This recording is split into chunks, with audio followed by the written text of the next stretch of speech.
Muy buenas, chicos. Hoy vamos a seguir nuestra unidad llamada ocio y entonces hoy, para empezar, tenemos ahí un diálogo y en este diálogo, como siempre, además de ver cómo se lee cada una de las cosas, vamos a trabajar también vocabulario y algunas otras cuestiones relacionadas un poco ahí a las cuestiones gramaticales que ya hemos visto y también unas expresiones y otras cosas, ¿vale? Pues bien, en este diálogo aquí tenemos Sandra y Tomás. ¿Tranquilo? Entonces, aquí vamos a ver que estamos com algumas frases subrayadas. Então, algumas frases que têm um destaque embaixo. Bueno, estas frases, ¿qué piensas hacer? ¿Por qué no me lo preguntas? Então, são frases que nós vamos utilizar no dia a dia para propor algum plano para alguém, ou então para dar uma sugestão de que se faça outra coisa de acordo com isso. Além do mais, nós temos também palavras em negrito. Essas palavras destacadas, então, são parte de um vocabulário novo, ok? Eu vou ler para vocês primeiro, então, e depois nós vemos aí o que é que esse diálogo vai nos trazer de novo. Então, vamos lá. Diga, Sandra, hola, soy Tomás. ¿Qué piensas hacer este fin de semana? Pues no sé. En principio no tengo ningún plan. ¿Por qué me lo preguntas? Es que acaban de poner a la venta las entradas para la ópera Fedora en el Real. ¿De verdad? Sí, por fin, y he pensado que podemos ir con los demás compañeros de trabajo. Me parece genial, pero ¿crees que conseguiremos entradas para todos? Somos bastantes y mucha gente tiene abono para todo el año. Además, habrá una cola larguísima. No importa, aunque haya cola, yo pienso ir. Es una oportunidad única de oír en directo a Ainhoa Arteta. Sí, es verdad, tienes razón. Llamo a los demás compañeros.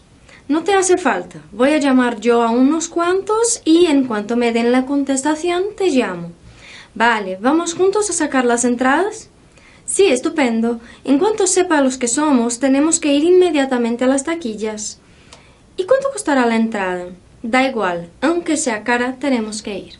Entonces aquí, Tomás va a llamar a Sandra para hacerle una invitación para ir a la ópera. Entonces, una ópera muy famosa en el Real. Real es el Teatro Real, en este caso, ¿vale? Então, Teatro Real, que é um teatro muito famoso, muito tradicional na Espanha. Ele fica em Madrid, perto mesmo do Palácio Real, tá? Então, aqui, algumas coisas que nós temos destacados. Vamos lá. Leiam depois de mim. Poner a la venta.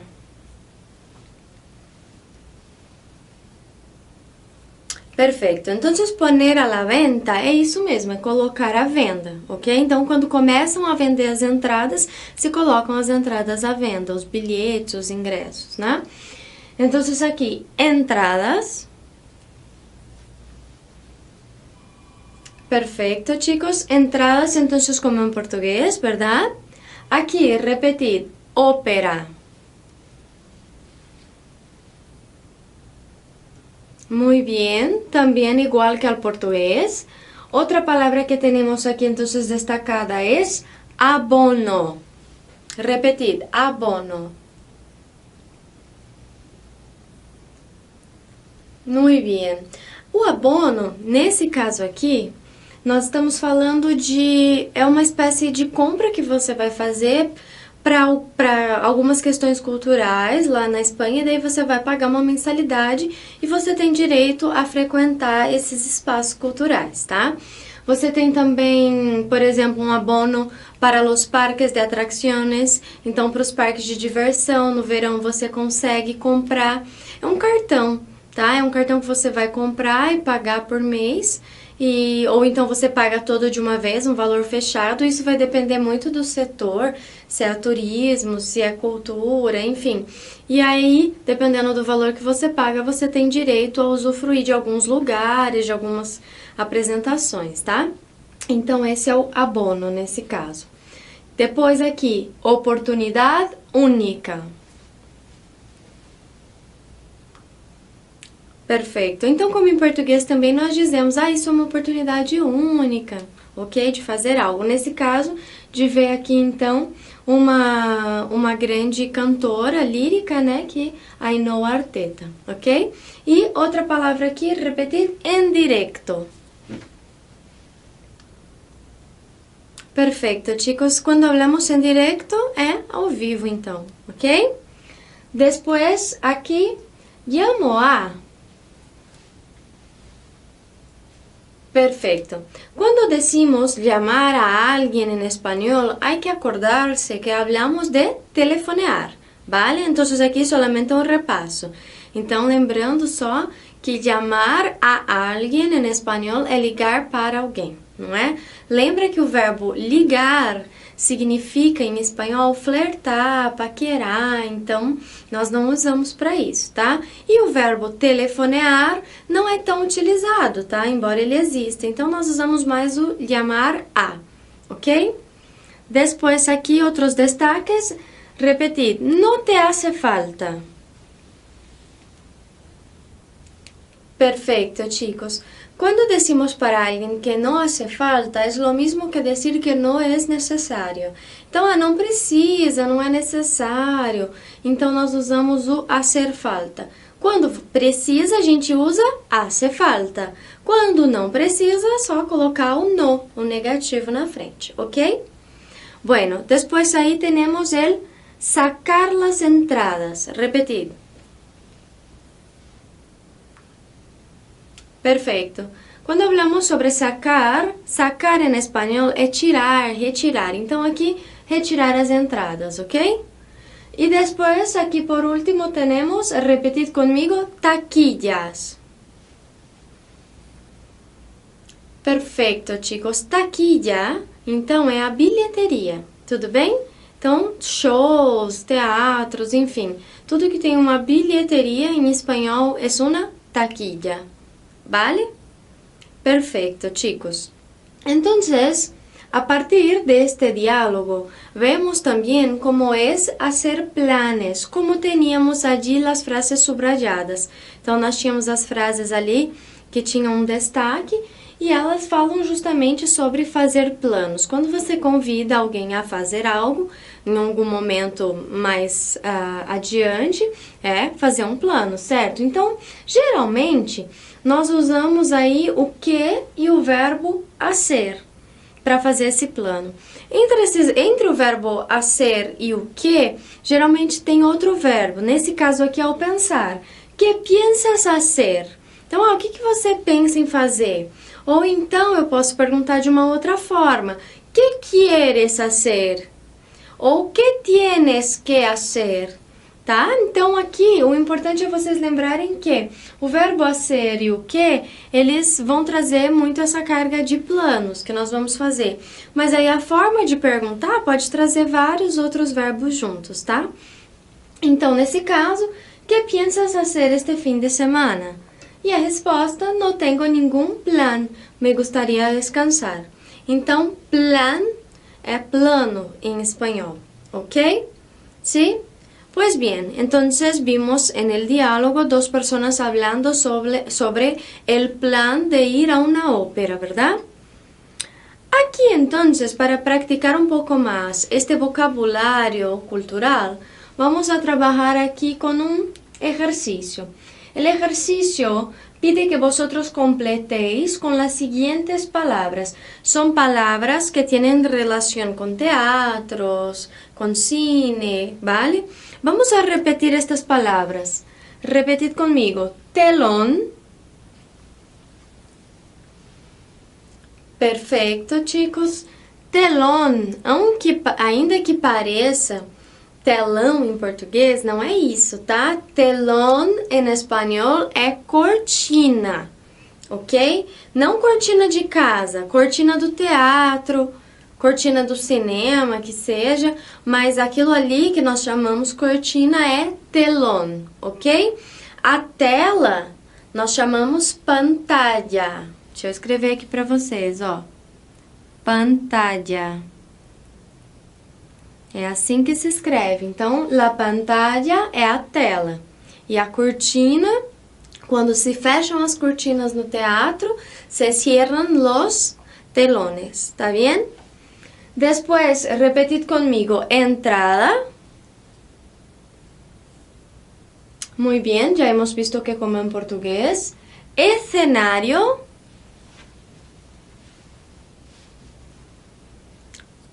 Perfeito, então o cenário, a palavra é diferente, mas lembra um pouco, não é? Acomodador.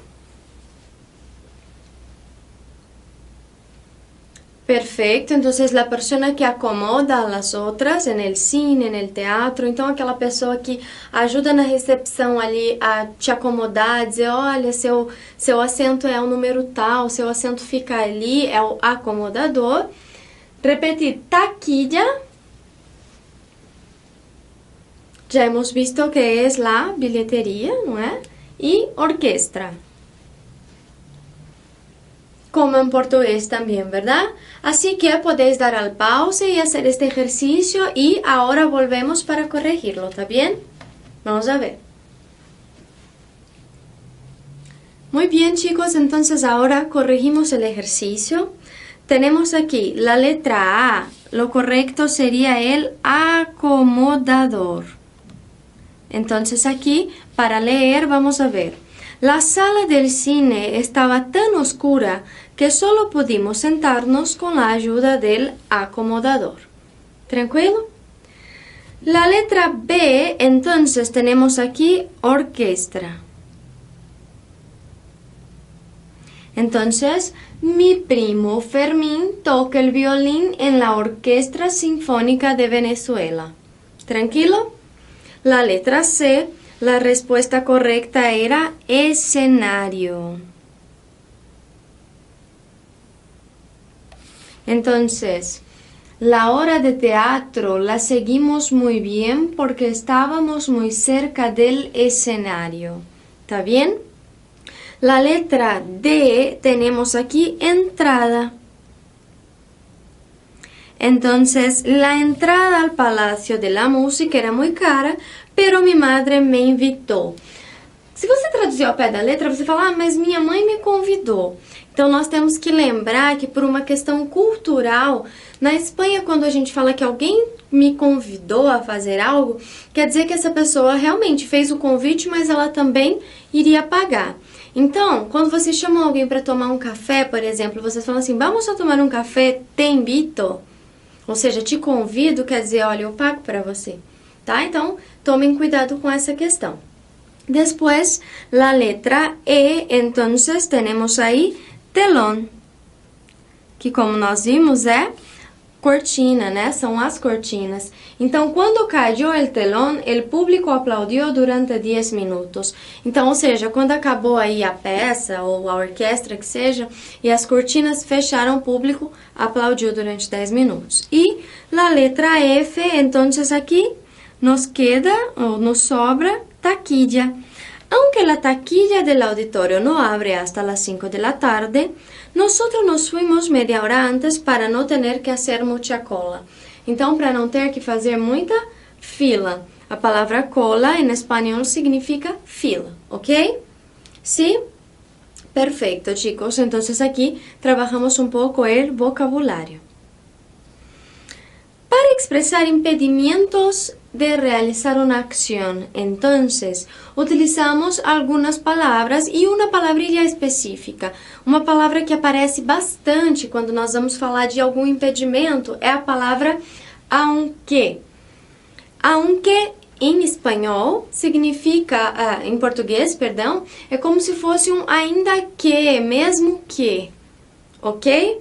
Então, vamos lá, olha o exemplo. E não habrá muita cola? Ai, não vai ter muita fila? E aí a pessoa responde assim, pode ser, pero yo, aunque haya cola, pienso ir. Não pode ser, então, mas para eu mesmo que tiver fila, eu acho que eu vou, eu penso em ir. Tudo bem?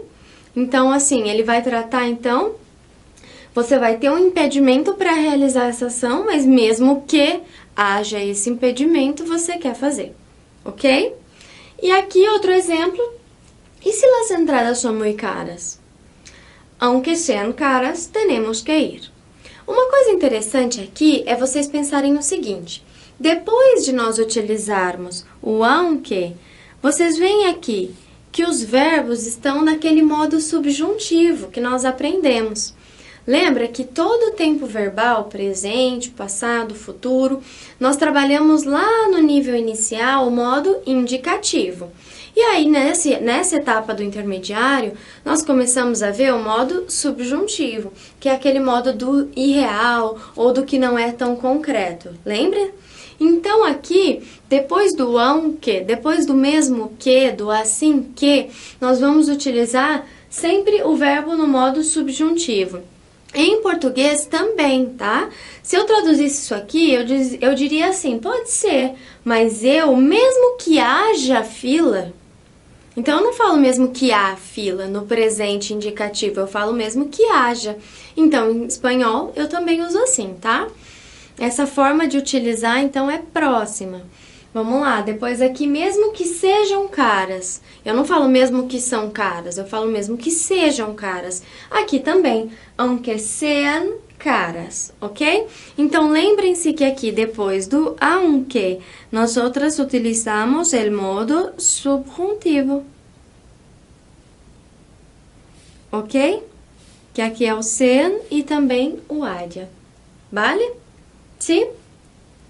Pues bien, chicos, entonces aquí, con este aunque varias veces aquí, ¿no? Vamos a relacionar entonces la columna de números con la de letras y formar algunas frases que hablan de este impedimento de realizar una acción, ¿vale? Entonces, podéis dar al pause ahí, por favor, para hacer el ejercicio.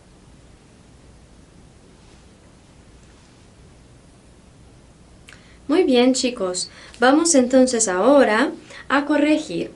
El número 1 se relaciona entonces con la letra B. Entonces leemos. Aunque el piso sea caro, lo compraré. Então, mesmo que seja, ó aqui, sea, lo compraré. Então, subjuntivo novamente, não é? Después, trabajamos aquí el 2 con la letra D. Aunque el niño esté malo, esse esté em espanhol significa esteja. Então, ainda que ele esteja mal, aunque esté malo, lo voy a llevar al colegio. Tá bien? Então, mesmo que ele esteja doente, mesmo que ele esteja mal. ¿Vale? El número 3, aunque me paguen poco, entonces con la letra E. Pienso aceptar el trabajo. Tranquilo, me paguen, esse paguen também subjuntivo. Después tenemos aquí el número 4 con la letra F. Aunque haga frío el sábado, no nos quedaremos en casa, não ficaremos en casa. Después tenemos aquí el número 5 con la letra C. Aunque mi novio no venga, iré de todas formas. ¿Ok? Y por último, entonces, el número 6 con la letra A. Aunque no lo conozco muy bien, me parece muy simpático. Vale? Aqui, o verbo ele não tá no subjuntivo, mas eu acho que ficaria melhor assim, tá? Então, vocês poderiam, aunque yo no lo conozca muy bien, então aqui trocar por um azinho. Ainda que eu não o conheça muito bem, tá bom? Ok? Então, troquem esse O por A, e aí... mesmo que eu não o conheça tão bem, y fica no subjuntivo. ¿Tranquilo? ¿Vale? Pues bien, chicos, entonces esta fue nuestra clase. Espero que después podáis leer estas frases del ejercicio anterior para practicar también vuestra lectura, ¿vale? Entonces es esto y nos vemos la clase que viene. Hasta luego.